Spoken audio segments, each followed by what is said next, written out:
नमस्कार. मी डॉक्टर आरती दातार.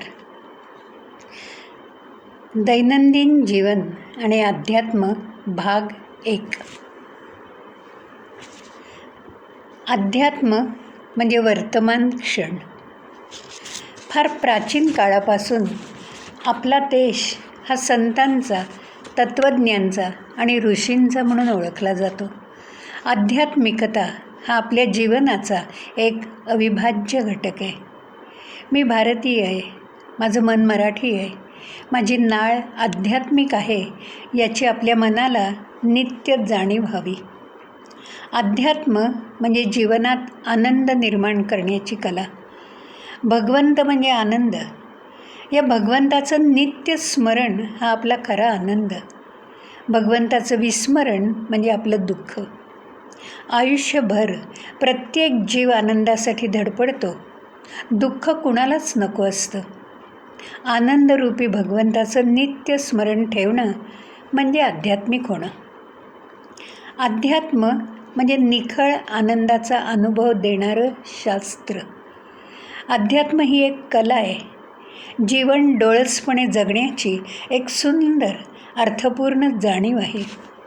अध्यात्म हेच आपलं जगणं आहे. अध्यात्म आपल्याला नित्य विश्व कल्याणाचा संदेश देतं. यशस्वी जीवनाची गुरुकिल्ली म्हणजे अध्यात्म. अध्यात्म म्हणजे आत्मज्ञान. अध्यात्म म्हणजे वर्तमान क्षण.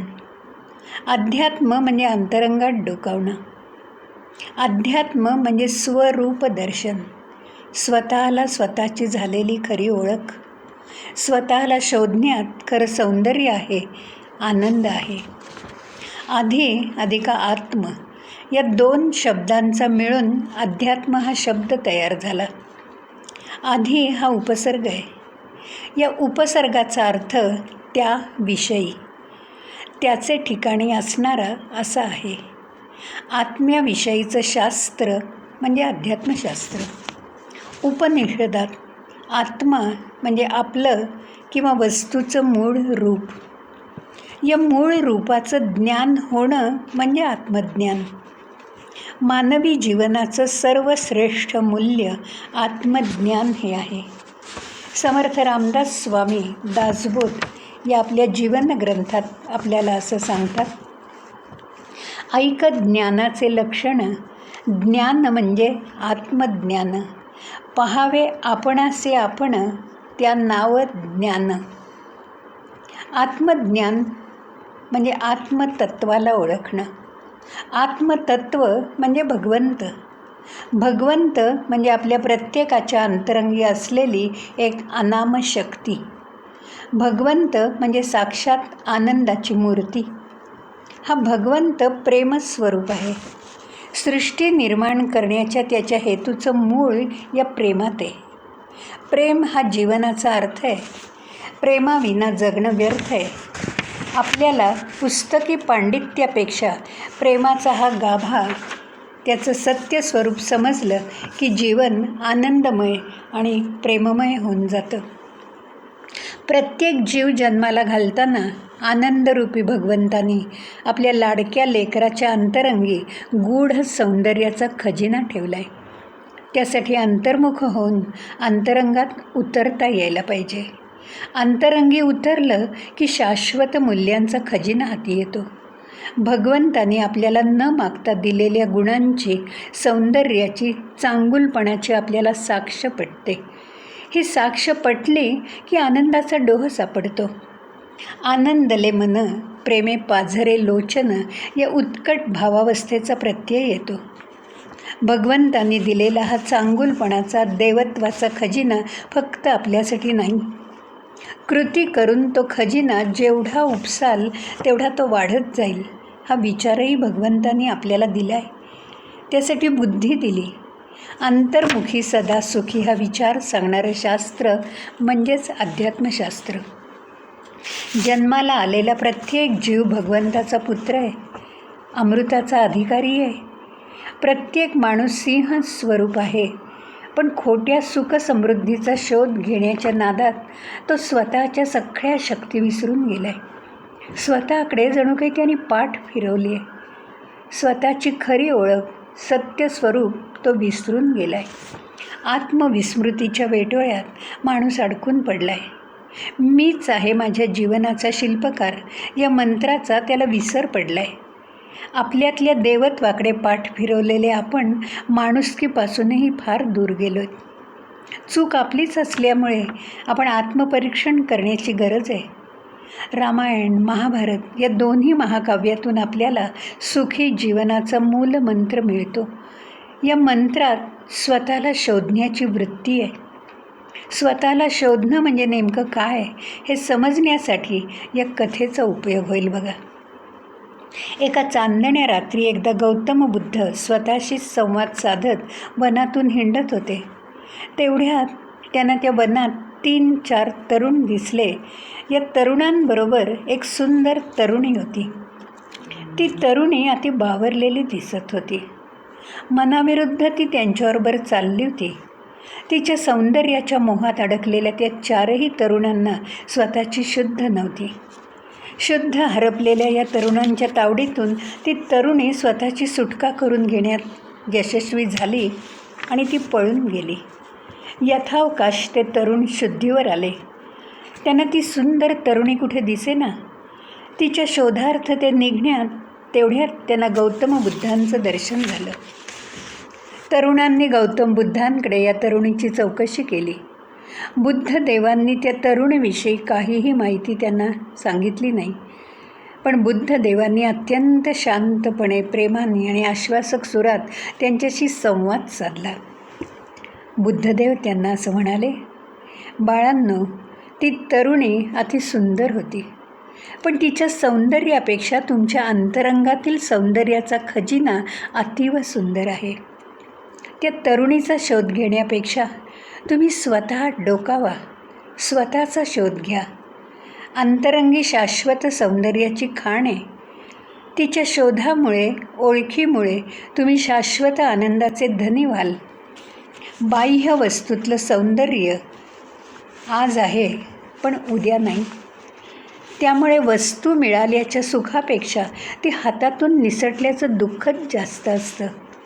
तुम्हाला अंतरंगीचा ठेवा गवसला की तुमच्या जीवनाचं सोनं होईल. तुमचं जीवन सार्थकी लागेल. बाळांनो, शांत मनाने विचार करा. चंचल मनाला विवेकाचा लगाम घाला.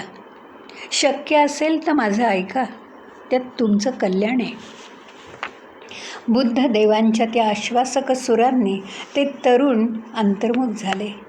आत्मपरीक्षणाच्या वाटेने जाता जाता स्वतःचा शोध घेण्याच्या नादात ते बुद्ध देवांचे भक्त होऊन गेले. देवत्वापासून, चांगुलपणापासून जो विभक्त होत नाही तो भगवंताचा खरा भक्त असतो. असा भक्त सर्वार्थाने जीवनात सुखी होतो.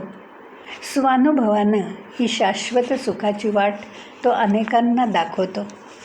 नुसती वाटच दाखवत नाही तर त्या वाटेवरून त्यांना तो घेऊन जातो. आयुष्य सत्कारणी लावतो. तुम्ही कसे दिसता यापेक्षा तुम्ही कसे असता याला अधिक महत्त्व आहे. बहिरंग सुधारण्यापेक्षा अंतरंग सुधारण्यावर प्रत्येकाने भर द्यायला हवा. आपल्या घराला रंग देण्यापूर्वी आधीचा खराब झालेला रंग आपण खरवडून काढतो आणि नंतर त्यावर चुन्याचा हात देतो. चुन्याचा हात दिल्यामुळे भिंत स्वच्छ झाली की मग त्याच्यावर नवा रंग अधिक चांगला बसतो. त्यानुसार आपल्या स्वतःमध्ये जर अंतःकरणपूर्वक बदल होणं अपेक्षित असेल तर मनाला यथायोग्य उपदेश करून जुने विचार, आपल्या जुन्या सवयी घासून पुसून स्वच्छ करणं अत्यावश्यक आहे.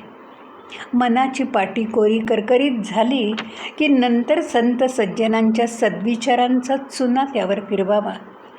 नामस्मरणाने मन स्वच्छ झालं की मग प्रयत्नांची शर्थ करून मनपसंत रंग देता येतो. हा रंग आपल्या आणि इतरांच्या जीवनात अध्यात्माची उधळण करेल. दुसऱ्याला दोष देणं, सतत इतरांची निंदा करणं, त्याला नावं ठेवणं फार सोपं असतं. क्षणिक आनंदाचंही असतं. स्वतःचं दोष दिग्दर्शन करायला कुणीही तयार नसतं. आत्मपरीक्षणाची गरज प्रत्येकाला आहे. आपले अवगुण आपल्याला माहिती असतात, पण कबूल नसतात. कधीकधी आपले अवगुणच आपल्याला गुण वाटतात. हा चुकीचा विचार आपल्या विकासाच्या आड येतो. मनाच्या शुद्धीसाठी संत विचार, सत्संग, नामस्मरण याची नितांत गरज आहे. नाही निर्मळ मन काय करील साबण, या संत तुकोबारायांच्या विचारात खूप तथ्य आहे. मनाच्या चित्ताच्या शुद्धीसाठी मनाच्या श्लोकातील भक्तिमार्गाच्या वाटेने आपण गेलं पाहिजे. भक्तिमार्गाच्या या वाटेवर श्रद्धाळू मनाला भगवंत भेटतो. आत्मपरीक्षणातून आपल्याला आपल्यातल्या देवत्वाची जाणीव होईल. आपला देह म्हणजे भगवंताचं सर्वश्रेष्ठ मंदिर आहे. या मंदिरातील भगवंताची, आत्म्याची आपल्याला पूजा बांधता यायला पाहिजे. आजच्या वैज्ञानिक युगात आपण वरकरणी सुखी असलो तरी सतत धास्तावलेले असतो. भय इथले संपत नाही, हे आमचं गाणं आहे.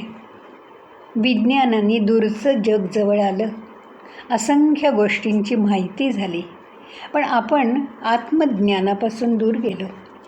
क्षणिक सुखाच्या आहारी जाणारं मन शाश्वत सुखाला वंचित झालं.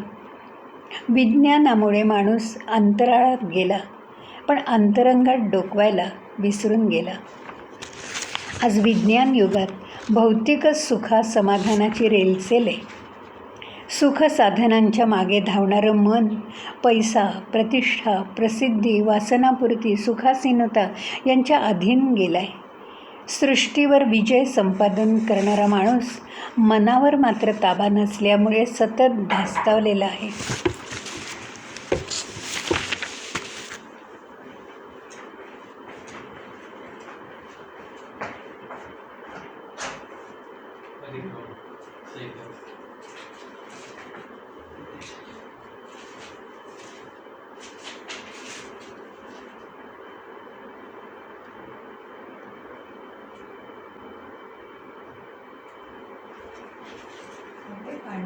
Yes, thank you, thank you, thank you.